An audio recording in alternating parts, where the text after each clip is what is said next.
Boop-a-doop-boop-boop. Druids in cars go into festivals. They can chat about things. It's a Druid podcast in cars. Do-do-do. Do-do-do-do. Sometimes the best parts of festivals are the discussions that surround them, reflections on what we did and heard, anticipation of what's to come, and processing what it all means in relation to our spiritual work. We wanted to help either introduce you to that phenomenon or extend it for you. That's what this is about. I'm Reverend Jana Vende. And I'm Reverend Michael J. Dangler. We're priests of Arnriach Fane and members of Three Cranes Grove ADF in Columbus, Ohio. We're recording these sessions actually live in cars, actually going to festivals and events, so you will hear road noise, turn signals, and navigation prompts. But that's part of what makes it fun. So, sit back and enjoy Druids in Cars going to festivals. So, Druids in Cars. Going to festivals. We are going to give recording a shot via video on the dashboard, and we're going to see how this goes. Isn't that a song? Yeah, I think so. Today's topic, we polled a bunch of people before we got on the road. We're going to Harvest Nights. And we asked people what they wanted to hear us talk about. And this time it is, let me read this specifically, Initiateness versus Clergyness. Because we're both. We are both. We are both an ADF initiate. We are both an ADF priest. And the experiences are a little bit different. I would say they're very different. I would too. Because we went about it in reverse orders. We did. I was a priest before there was an initiate program. And so I was a priest first. And I did the initiate work first. Yes. So. I had been a priest for 3 years, I think, when we started the initiate path work. And I was one of the first two people to go through the trials and become an ADF initiate. I went through with Reverend Kirk Thomas. And at that time, we didn't really know entirely what we were doing, but we did okay at it. You passed. We keep doing it. You passed. I passed. And you went through, when did you become an initiate? 2014? So about 5 years after I did. Yeah. Because my daughter was 1. And you became a priest in 2015. Yeah. So I was an initiate for a full year. Okay. Before getting ordained. One of the things, when I went through the process of becoming an initiate,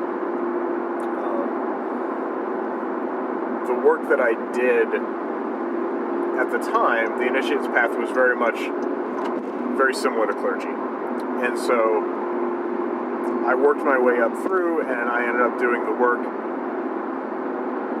I don't know, probably, I think there were 2 classes in addition to the work I needed for clergy second circle to become an ADF initiate.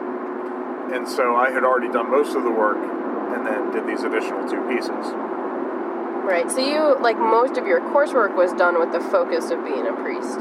Yes, almost all of it. I think Trance 2 and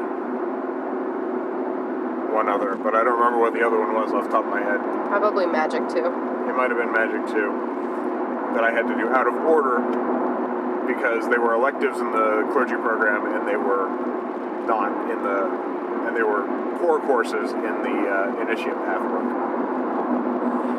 And so I came to initiation as a priest, which made things very interesting because we do vision work as priests as well, and a lot of that vision work sort of meshed into the initiatory work. I mean, mine meshed a whole lot, I just didn't know it at the time. Right, and that was an interesting thing as well. Yeah, because I did not want to be clergy. Like, I remember having this, I don't know if you remember it, but having a really long discussion with both you and Nicole about, like, because Nicole was initiate only. Yep.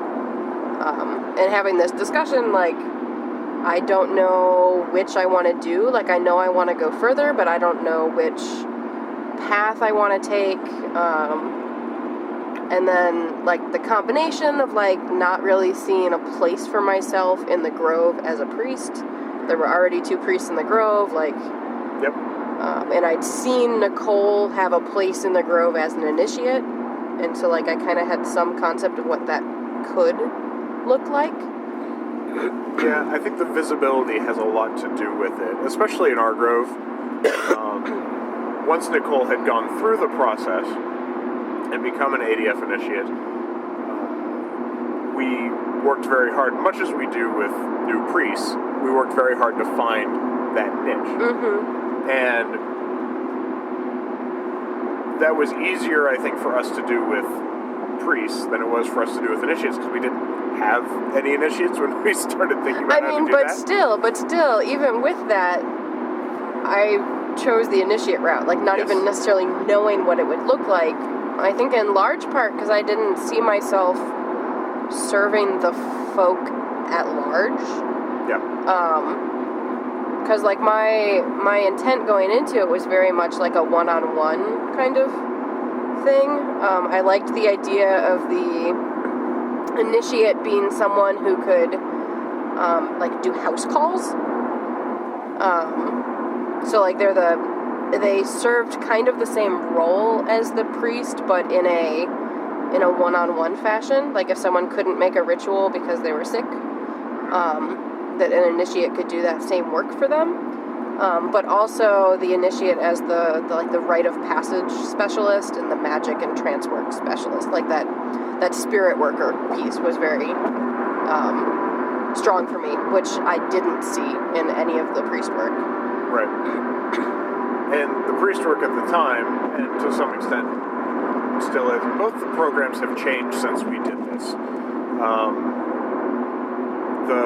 Particularly, though, the initiate path is a whole lot more hands-on than the Clergy training program, just in terms of...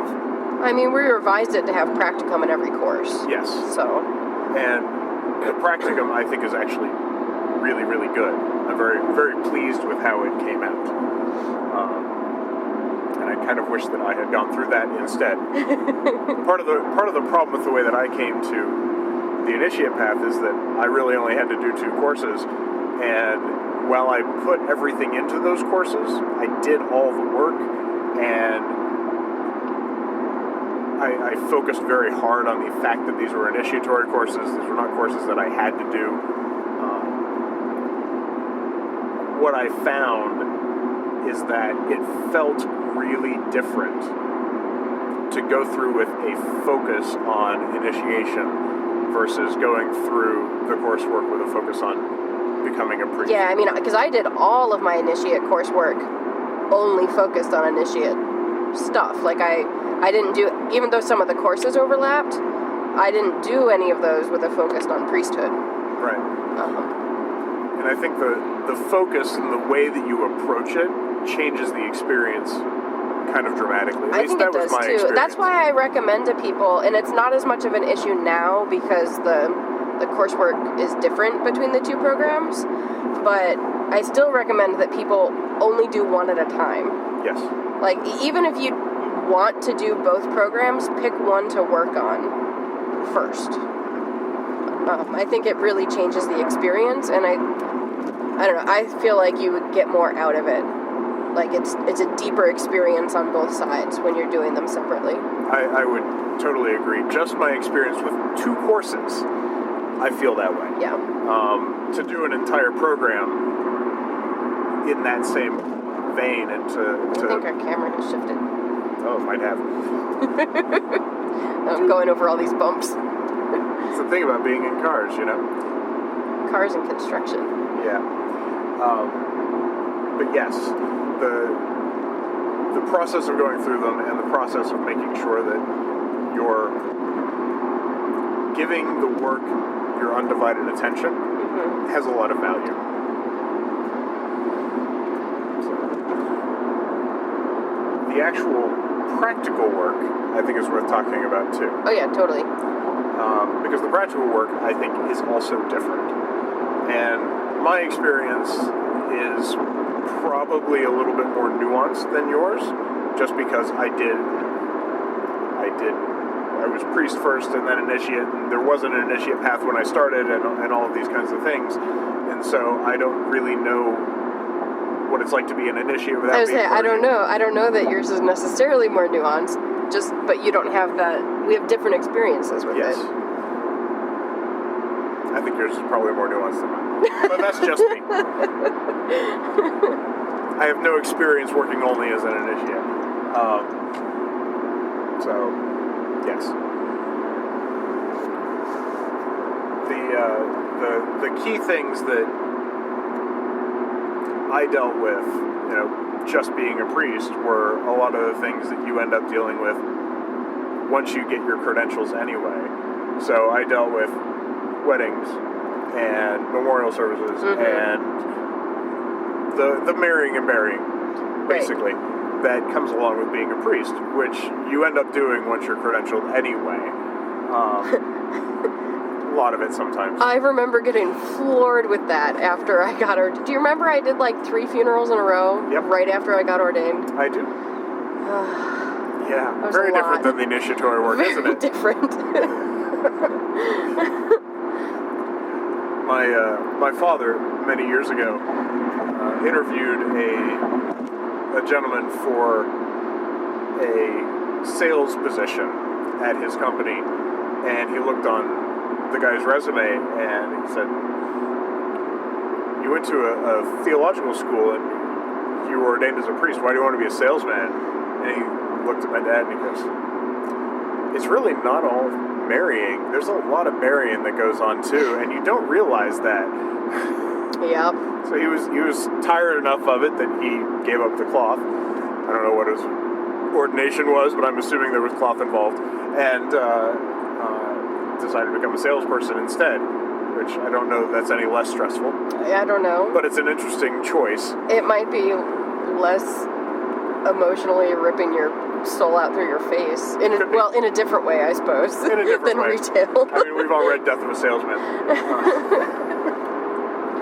But what were your early experiences like as an initiate? And my I did way more focused spirit worker type stuff early on.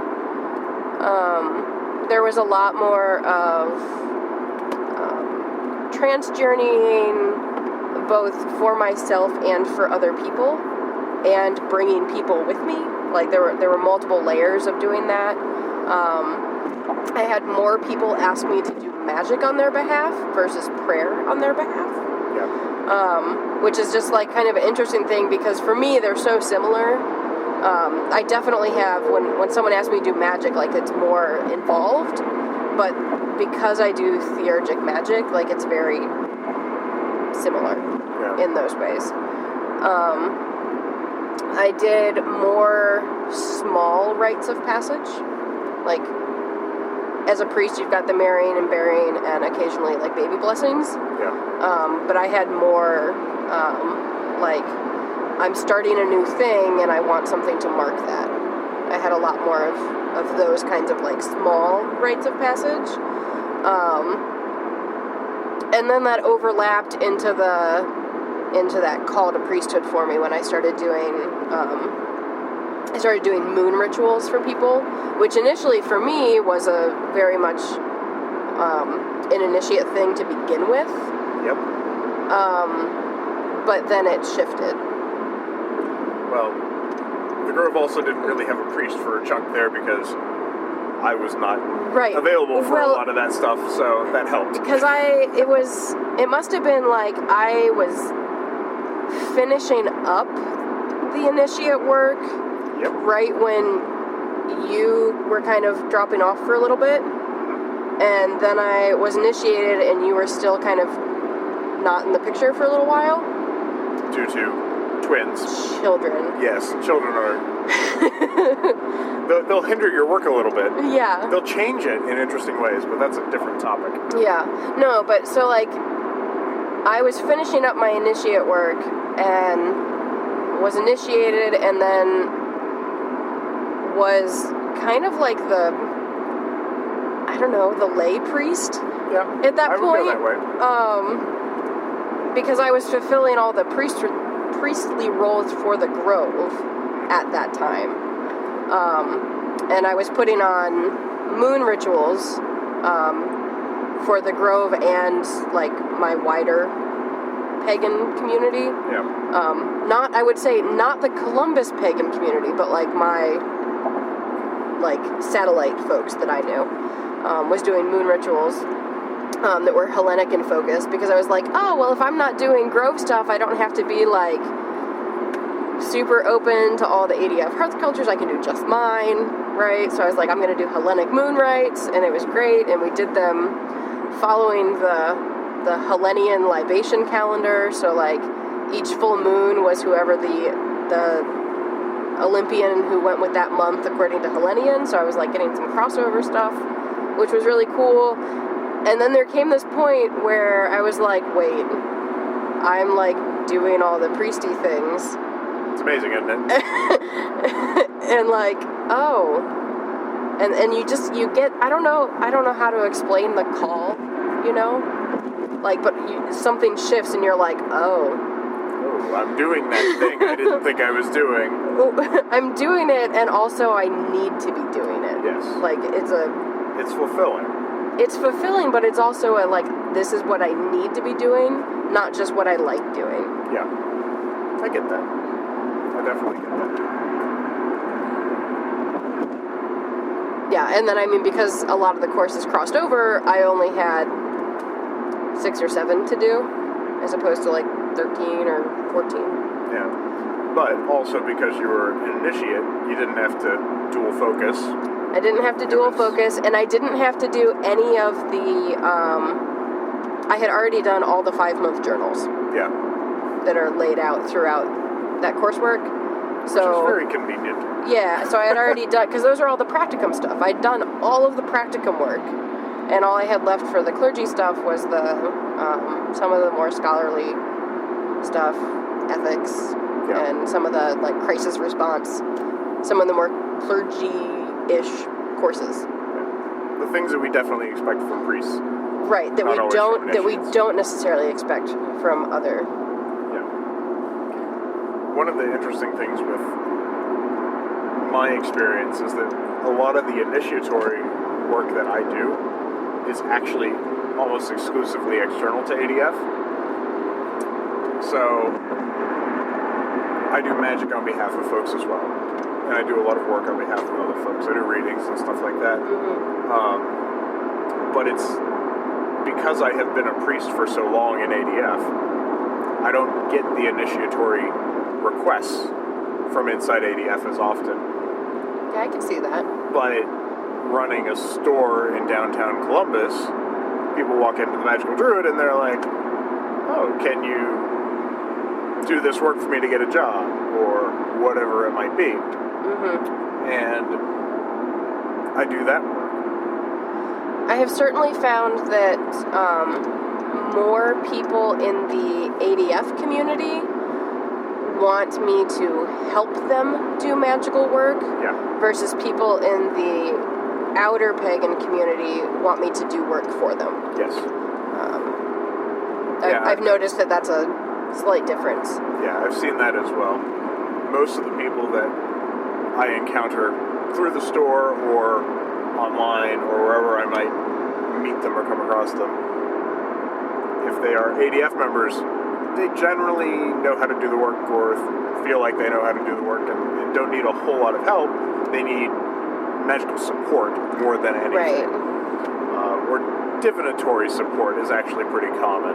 They want to double check their reading to make sure that the work that they're doing is the right kind of work that they need to be doing. Yeah. So that's not at all uncommon. But working with the general public, I get a whole lot of people who have, they found a spell on the internet. and that's all they know is the spell they found on the internet, which calls for random ingredients. Very random ingredients. They have to get a coffin nail. They have to have a black candle of a witch, and they have to have this particular brand of luck oil. It can't be any other brand. It's got to be this particular brand. And so a lot of the magical support work that I do for them blossoms into doing the work for them in a lot of cases. And so a lot of people, when I come across them online, when I talk to them in person, I am acting far more as a magician for hire than I am as a priest. Right. So one of my favorite memes is the beginner witch, intermediate witch, advanced witch, and then so beginner witch is you need these specific crystals and this specific brand of oil and these specific candles lit at a certain time of night, and so that's the beginner witch. The intermediate witch is you need the certain color candles, you need specific crystals, let's see what we can do about getting the timing right, but that'll be fine. And then the advanced witch is, I don't know, I have these spices in my spice cabinet, I guess I'm gonna make them work. I have an intent, I'm gonna fulfill it. Yeah. It's all good. Yes, that is a very accurate description for the most part. Yeah. And then sometimes it goes full circle. Yes. And you get really into, all right, I'm going to make my Sigillum Day out of beeswax, and I'm going to carve it myself at the right time of the moon. But that's a different, because that comes with all of the understanding that goes with that, which is... And then it's fun. Yeah. It's so much fun to do something that's really involved and in depth. And that's one of the things that I learned from my initiatory work is that it's fun and it's powerful to go through all of that work and really kind of dive into it. Now, so for folks who don't know, initiates work with the initiatory current. Yes. Do you use that for all of your work or only initiate work? Or? Not for all of it. I find it useful, but for ADF work, for all of it. But for outside of ADF work, I don't always. It's not like I can get rid of it. It doesn't go away, but I'm not necessarily actively diving into it or actively drawing on it.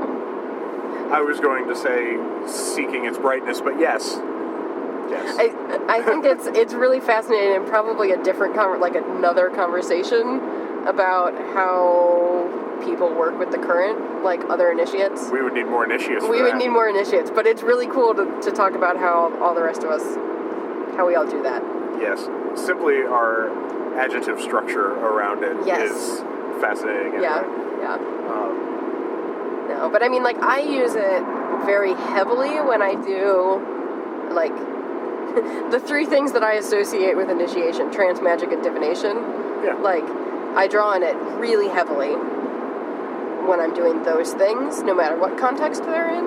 Yeah. And then not nearly as much when I'm doing other stuff. Yeah. And a lot of that stuff I learned without, before the current existed in the way that we know it, not necessarily prior to its existence, but prior to us capturing it and making good use of it. That is kind of how I learned how to do the work. And so sometimes I can't tell what I'm touching when I reach out. But in most cases, I have a fairly decent idea of whether it's the initiate current or not. If that makes any sense. I mean, it makes sense to me. I don't know how much it would make sense to someone who is not familiar with that, but... Well, the way to fix that, of course, is to... Get more initiates? Become an ADF initiate, and then you will understand it. This conversation will suddenly make sense. Hopefully. If we did it right. Yeah. The mystery work is different, too. It is. Because, I feel like everyone knows that initiates work with the initiate current, right? Yeah. But that's not the mystery. And then I feel like most people know that the priests work with the ancient wise, Yeah. but that is also not really The mystery. the mystery. And so, like, there's this differences and yeah. Yeah. So the external manifestation of those works is also very different, I think.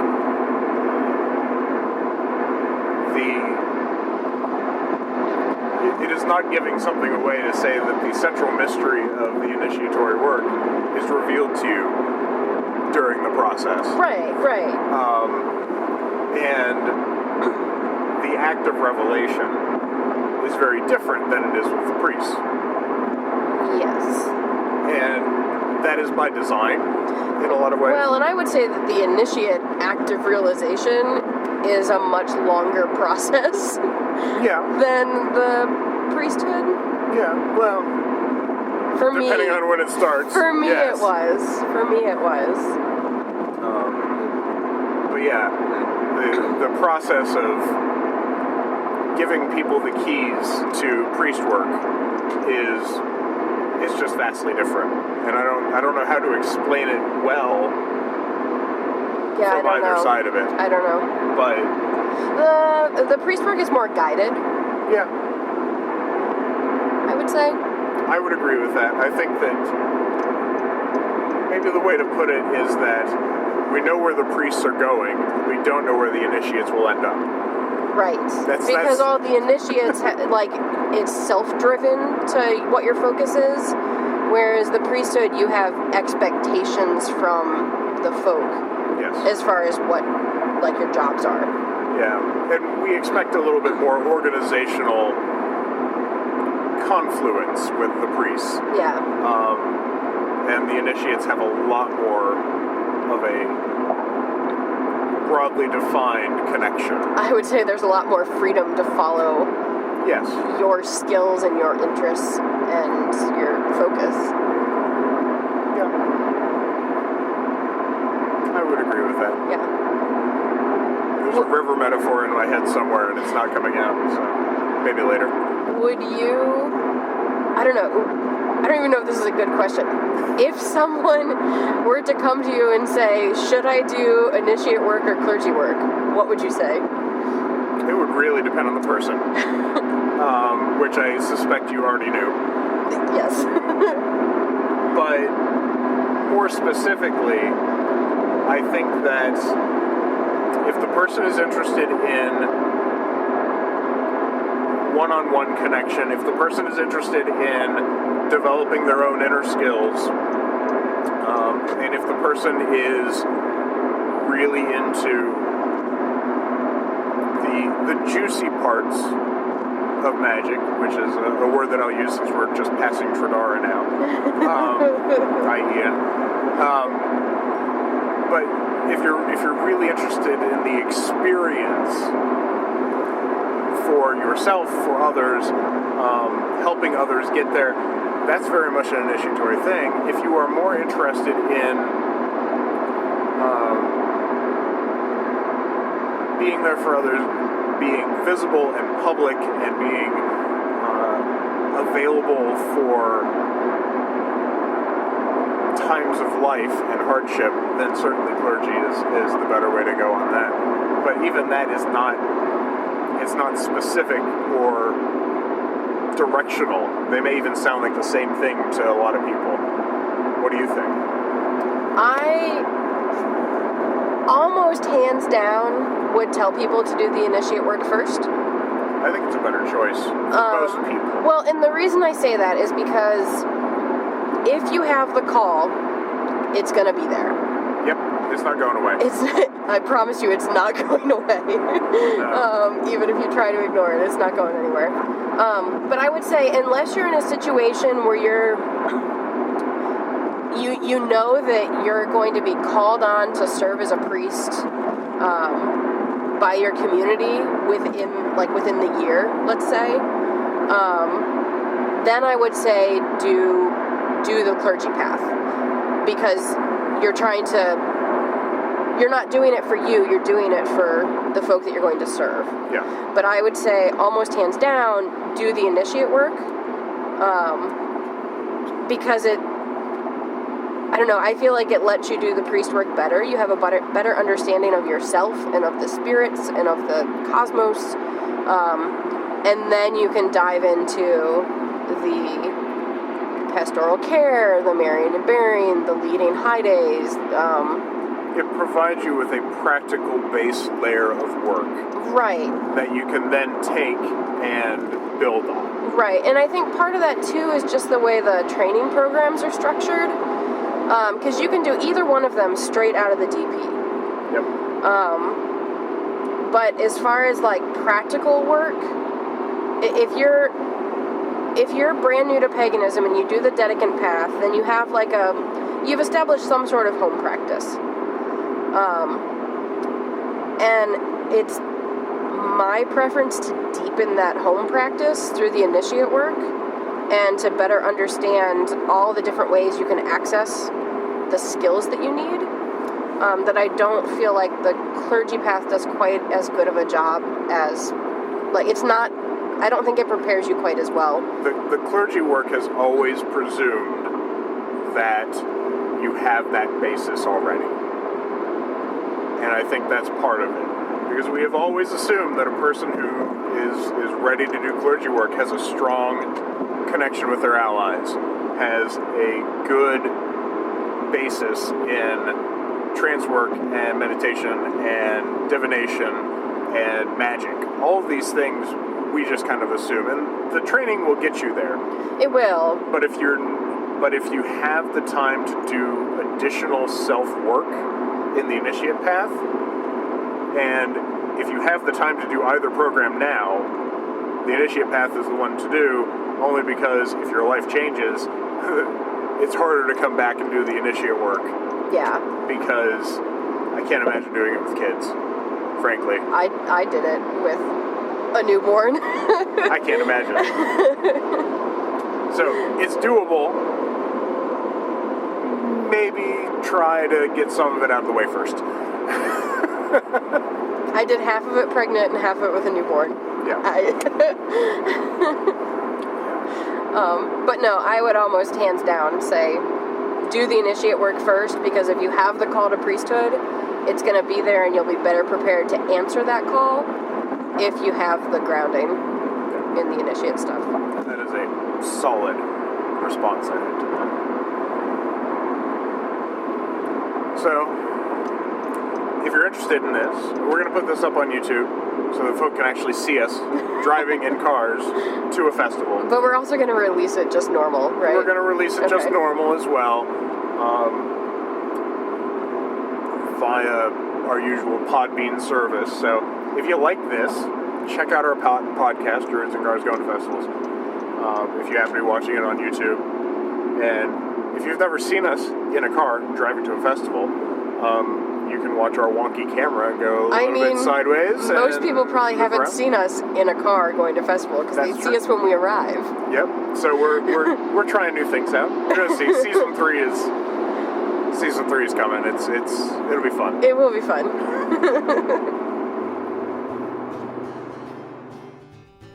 Thanks for listening, and there's more to come.